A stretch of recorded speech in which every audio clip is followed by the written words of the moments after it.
Johnny here for Johnny's Car Care and Reviews. So today what we're going to be talking about are all those Maverick questions that you've got on your mind. So I want to really resolve and put to rest any insecurities and worries you might have, or maybe cause some in some instances, depending how you take this news. But basically what we're going to be doing is we're going to be covering all your main questions, like does the Mexican Hermosillo factory mean that the Maverick will be bad?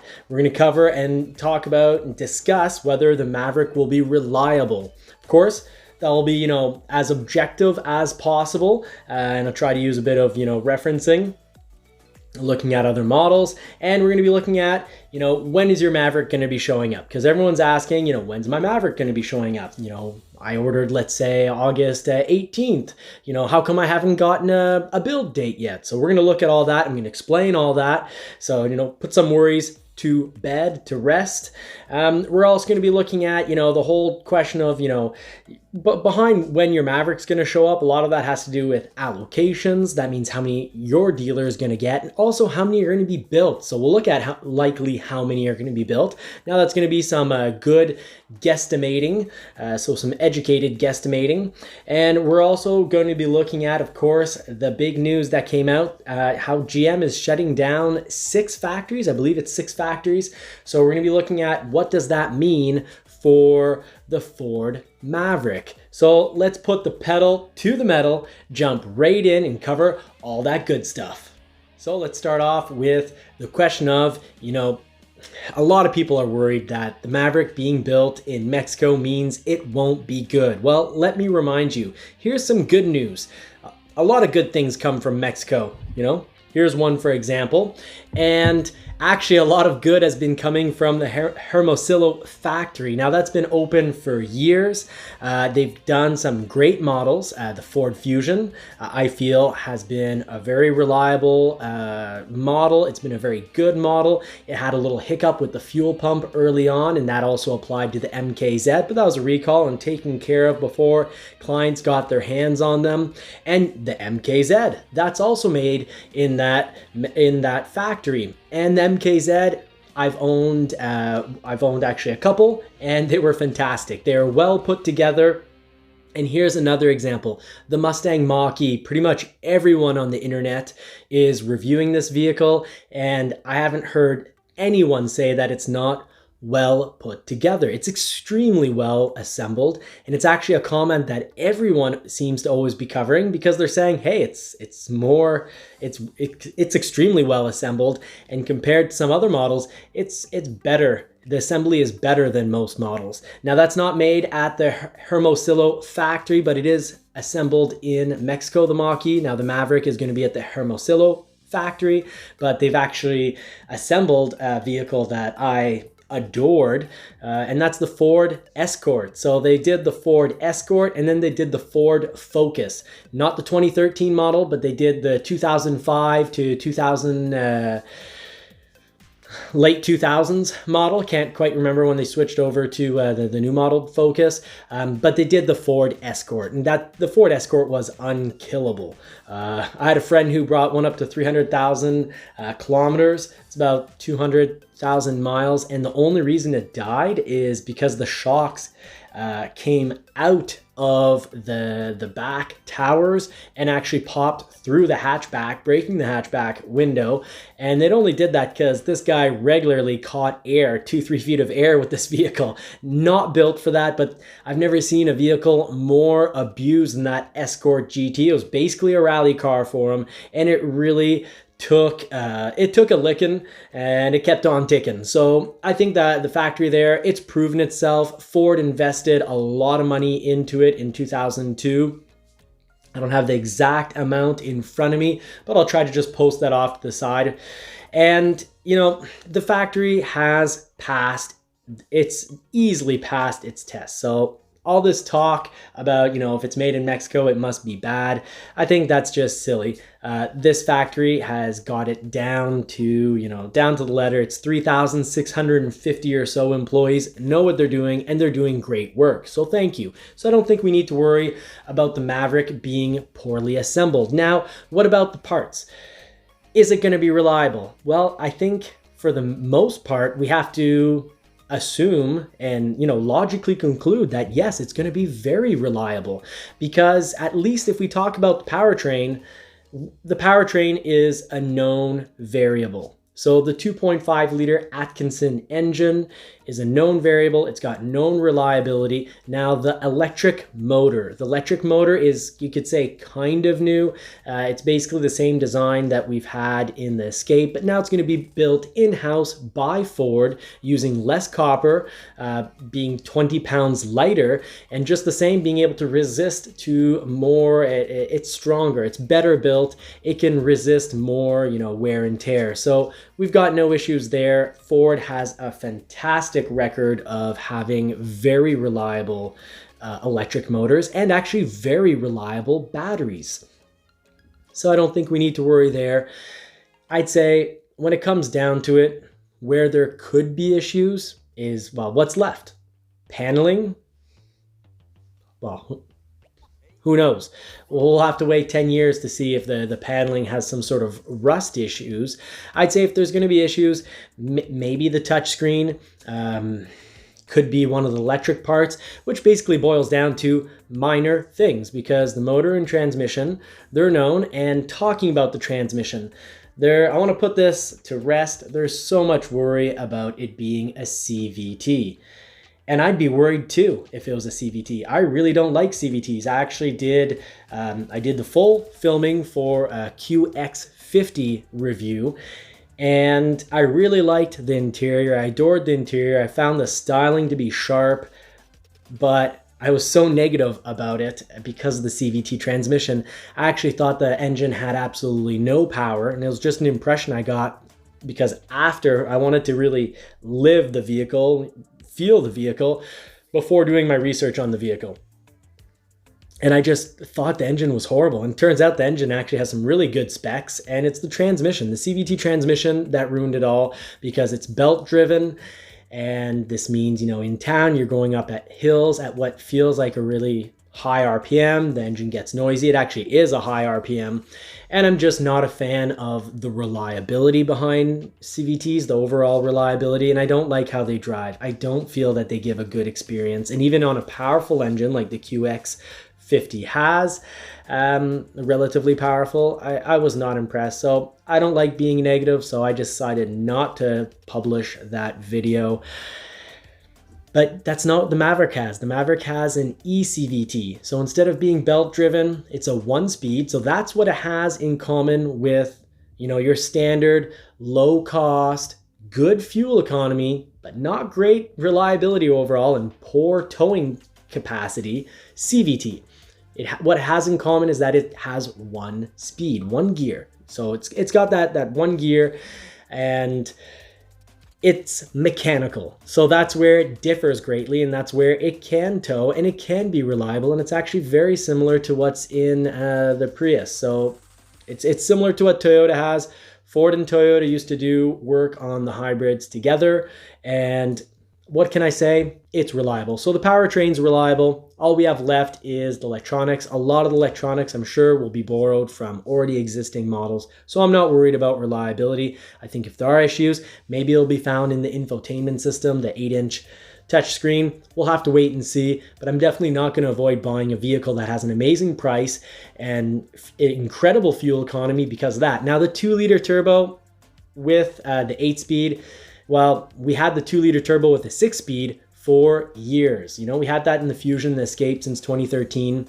It's done its rounds. It's proven itself. It's now also in the Edge. It's in Lincoln MKC as well as the Nautilus. Ford has a lot of confidence in this engine, and they should. It's now paired with an 8-speed transmission, but so far that 8-speed transmission is not proving to be problematic. So overall, the 2-liter EcoBoost is not just powerful and fun, it's also proving itself to be overall pretty reliable. Now, moving right along. A pretty common question is, when's my Maverick showing up? People, I've been reserving and ordering these in August, and they're saying, hey, how come I haven't gotten a build date? And that's fair. That's a good question to be asking, and it's a fair concern to have. Now, let me put that to rest. Let me, really get any worries out of your mind. Ford's going to give you a build date 30 to 45 days before your Maverick gets built. And when can you have an idea of when your Maverick will be built? Well, there's a few variables at play. And I try to always answer the comment sections, but I started to realize, hey, I need about 2 paragraphs to answer this properly, and I've been giving out the answers a lot in the comment section. Thank you so much for your questions. I love answering the questions, but this is a complicated one, so I'll get through it within a minute or two. Basically what it boils down to.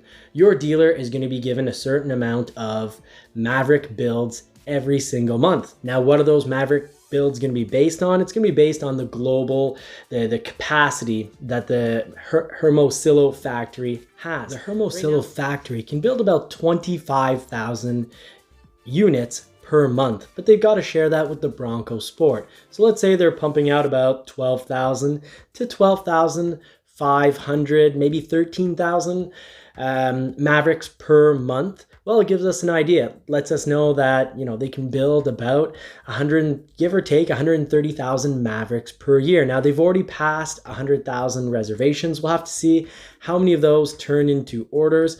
What that definitely does mean is that if you're waiting for your dealer to have inventory for test drives, you're going to be waiting a while, because so far it does not look like there'll be dealer demos.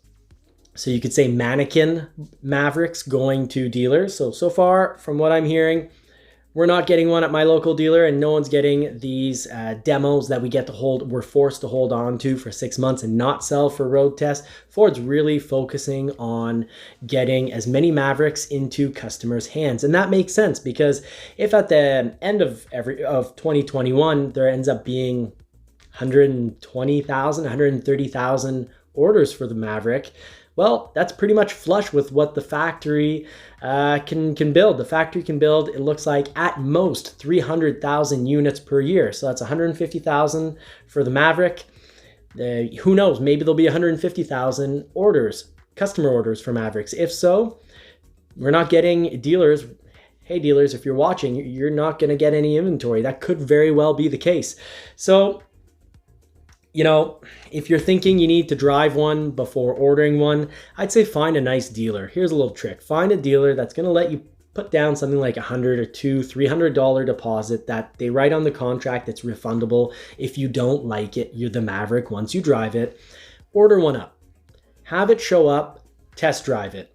And, a nice dealer will be happy to say, if when it comes in, you don't like it, we'll give you back your deposit, because we'll have it sold by the end of the day. And that is really what's going to happen for those dealers. So I think it's only logical, it's only sensible that dealers let people order them up and they refund the deposit if you don't like it when you test drive it. So please don't sit around waiting to get to test drive one of these on a lot. It might not happen for quite some time. So I'm here to problem solve. I'm here to help you out. And I think you should just go ahead, find the right dealer, order one up, and get this done. Put the pedal to the metal.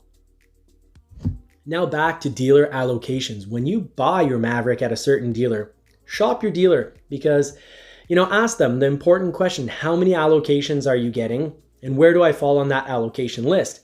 If they figure that they're going to be getting, 20 Mavericks for the year, and your order number 40, or 70, you're going on to 2023 or beyond. So some dealers will have more demand than they can really handle, that they're going to get in a year, more demand than supply. So make sure that your dealer actually you fall into the 2022 supply for Mavericks, and order one up from them. Also try to find out where you are on that allotment list, because if a dealer tells you, hey, we're probably going to get about 50 for the year. Well, if they're going to get about 50 for the year, you can figure that's about 3 to 5 per month, depending on the month. And if you're their 10th, well, you can figure pretty quickly you're going to fall somewhere around somewhere between the 2nd and the 4th month. Because of course, at first, the factory isn't going to be pumping out Mavericks full speed. They're not going to be making whatever it may be, 800 a day.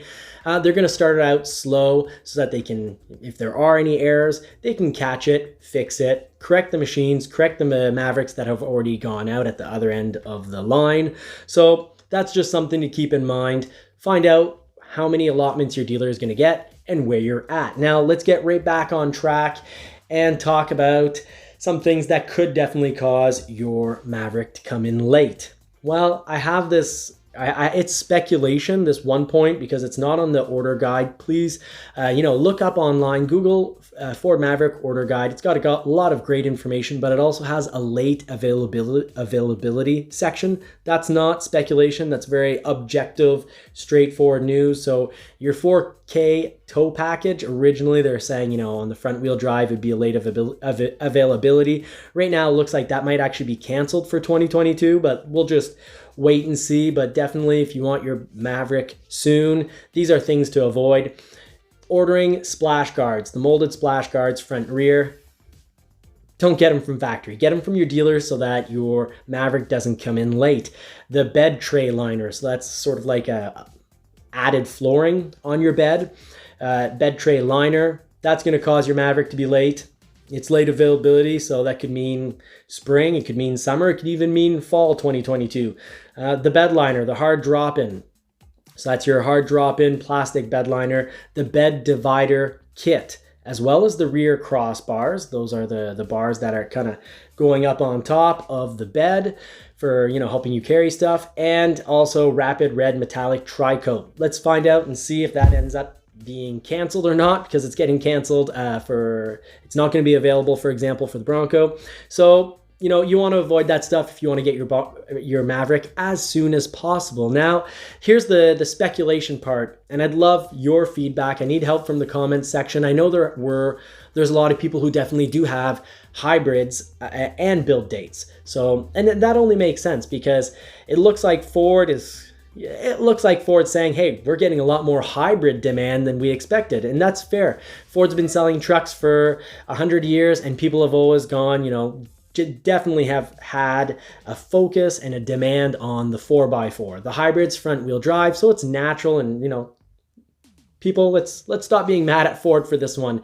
It makes sense that even though it's standard equipment, that they figured there'd be more take on the 4x4. I figured there'd be a lot more demand on the 4x4. I thought that's basically 2-liter EcoBoost 4x4 is all we'd be seeing. And, well, the hybrid's really popular. And I'm wondering if, obviously, when you're bringing out a model, you call your suppliers and you tell them, hey, we need X number of batteries. And then when you find out you need a whole lot more batteries, well, you call and you scramble. And Ford is definitely, I'm sure, working on all sorts of solutions. But I'm wondering if the supply is going to be, if the demand is going to be higher than the supply. So that would mean that the initial set of batteries and hybrid setups will go out and people will get build dates. But, if the demand is higher than the supply, well, eventually this could cause delays. I'm going to keep you informed because I've ordered the hybrid Maverick for Mach E Area 51 XLT Lux package. So it's a hybrid, and I ordered that back around July 20th, and I still have no intel, no build date, no VIN. So if by November, once November builds start getting dished out, and once November is completely dished out and given out, if I don't fall into November, well, I'm going to be thinking that it'll be a little bit more evidence to bring this from speculation to, something a little bit more confirmed. Now, on to the big news. GM shuts down those 6 factories. So, people are asking, is this going to affect Ford? Well, if there's a microchip shortage again, and remember, before 2020, there was already more demand than supply, digital money, Bitcoin and all this is not helping at all. By the way, Bitcoin's not very good for the environment, uses all sorts of electricity for the purpose of having transactions that, can be pretty shady. You can do some pretty shady stuff and not have it traced. So I don't see, maybe I'm missing the big picture on this. I don't see how this is good for everyday regular people. It's causing trouble for everything from PS4s, laptops, and it's hurting the automobile industry. Now, the factory in Taiwan that had burnt down, they did say that for things to be really at 100% it'd be more towards the end of 2021. And it looks like that hopefully by 2022, we will be out of the woods. But right now we're still in the woods. GM has to shut down factories. However, they do have a solution. And I think, back in March when Ford wasn't affected by this yet, and I was, pretty happy. I said, if ever Ford does get affected by this, they're probably gonna, produce. Obviously, we already have the advantage of producing, heck, a lot less vehicles because we basically don't have any other than the Mustang now. And that, small SUVs like the EcoSport, that hopefully they'd cut down production on those and focus on the big vehicles. Well, GM has already officially announced that that's what they'll do, that small SUVs and vehicles, well, they'll produce less of them and they'll use those microchips in bigger vehicles. So how are we going to get through this? How is this going to affect the Maverick and, Bronco production? Unfortunately, on this one, we'll have to wait and see. All we can do is, find a little medical aid for all that and live with it. So I don't know what to say more on that subject. It's a wait and see, and hopefully it won't affect the Maverick. Hopefully they'll be cutting back mostly on the EcoSport, because I don't know that many people that are really excited to get a brand new EcoSport. And heck, the Maverick is basically at the price of the EcoSport, but it's a truck and it's more fuel efficient. So hopefully, I think Ford is going to focus on the real hot items, and they're going to put these microchips into, what make their bread and butter, the trucks, and what people are really excited about and can, at times get a little upset about as well. And that's the Bronco and the Maverick. So I think for the most part, we're going to be fine. And I really wish you all, good luck with getting your build dates and getting your Maverick. Please, anyone that gets their Maverick and gets to drive it, send it in the comments section. We'll have a discussion, and then I'll pass on the intel that you've given onto the community. Really appreciate all the help from the comments section, and I wish you all an absolutely fantastic week. I hope you get to put the pedal to the metal. And of course, as always, I wish you all more cars and more power. Also want to mention that Sophia Webster wrote a really great article from Tech Times.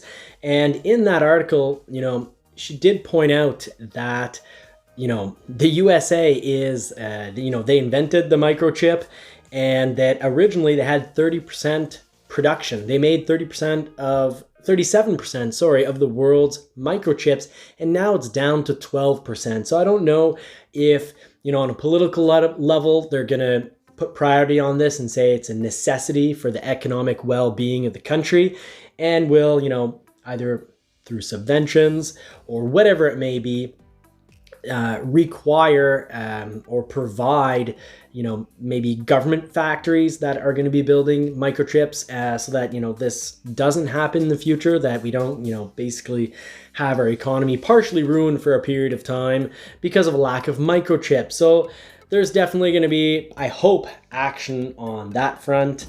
And, I don't think we should be worried, to put a conclusion on all this, I don't think we should be worried about, Mexican factory that's been around since 1986 and has made some fantastic vehicles. I don't think we should worry about them assembling the Maverick. I think what we should worry about is having more production important production come back to the US, such as those microchips. Because right now, as Sophia Webster pointed out, most of those microchips are being built in either South Korea or Taiwan. So let's see what happens there. And a little added piece of information at the end that I forgot to mention in the video. So thanks for staying for the the added, re-edited, corrected version of this. And this time I really do wish you more cars and more power. Take care.